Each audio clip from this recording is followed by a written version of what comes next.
प्राचीन भारत की भूमि में एक ऐसा राज्य था जो इतना भव्य था कि उसकी चमक स्वर्ग से भी अधिक थी। भगवान कृष्ण का प्रसिद्ध राज्य द्वारका। गुजरात के पश्चिमी तटों से उठता हुआ द्वारका कोई साधारण शहर नहीं था। शुद्ध सोने और कीमती पत्थरों से बना इसकी दीवारें सूरज के नीचे चमकती थीं, जबकि 9 लाख शाही महल आकाश की ओर बढ़ते थे। कृष्ण के निजी महल में 16,108 रानियां अकल्पनीय विलासिता में रहती थीं। प्रत्येक निवास को मूंगा स्तंभों, क्रिस्टलीय संगमरमर के फर्श और स्वर्ग से आए पारिजात फूलों से भरे बगीचों से सजाया गया था। द्वारका की सड़कों पर जीवन की हलचल थी।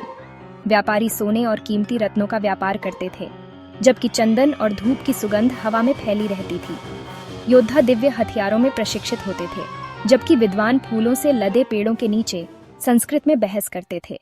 लेकिन इस सुनहरे शहर के केंद्र में स्वयं भगवान कृष्ण बैठे थे, जो पूर्ण न्याय और करुणा के साथ शासन करते थे। उनकी परिषद कक्ष महान ऋषियों की बुद्धि और दिव्य प्राणियों की कविता से गूंजती थी। शहर की रक्षा अभेद्य थी।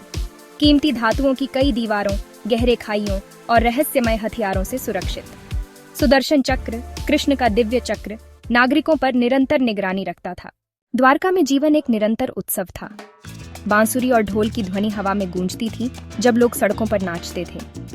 बाजार ताजे फलों, मिठाइयों और झांत दुनिया भर से आए व्यंजनों से भरे रहते थे।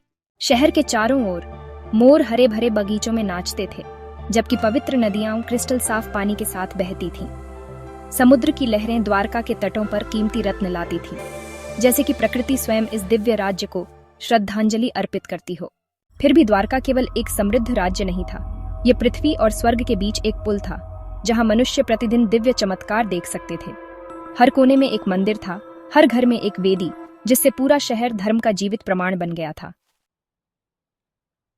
आज पुरातत्वविदों ने इस प्राचीन शहर के अवशेष अरब सागर के नीचे पाए हैं, जो पवित्र ग्रंथों ने हमेशा दावा किया है कि द्वारका केवल एक मिथक नहीं था, बल्कि एक शानदार वास्तविकता थी।